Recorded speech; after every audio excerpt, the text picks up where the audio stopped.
Resy lahatra tanteraka ny mponina ao amin'ny commune Sabotsinamehana fa Andriamatoa Norbertin mitondra ny larana faharoa ao amin'ny bileta tokana no vahaolana ho an'ny fampandrosoana ny commune. Profon'izany ny fandrosoana ny vahoaka ny fampelezan-kevitra izay nataony niaraka tamin'ny filoha Marc Ravalomanana sy ny solombavam-bahoaka ny Madagasikara Jerry Randriambolaina. Ny firaisan-kina no mila amafisina tsara mba isiny ny fandrosoana izay ilaina hoy ny filoha-mpanorona ny Antoko-Tima. Rehefa candidat ny olona dia manoratra an'izay daholo ny fiteny ko hitako fa raha zay fampanatena atao zay rehefa tsy vita dia hoapiko isany matahatra fa ekodolo zany ataontsika zay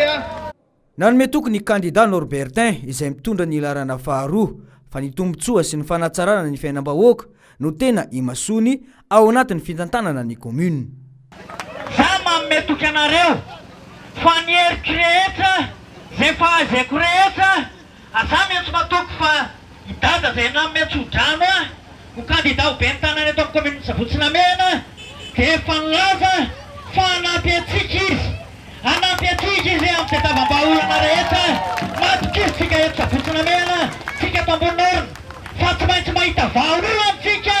dia amin'izao zavatra mahazo antsika izao fa andeha fotsiny tsika ifanohana ho apetrakintsika aloha ben'ny tanana tiako Madagasikara fa hitanareo fa iova tsikelikely zao zavatra mahazo antsika eto amin'ny tanana tsika eto Sabotsinamehana zao. Nanamafy ny mpanolontsaina azy izay mitondra ny larana voalohany fa vonany iara-iasa tanteraka amin'ny candidat ka Sabotsinamehana milamina sy madio ary mandroso no tarigetra apetraka izy ireo.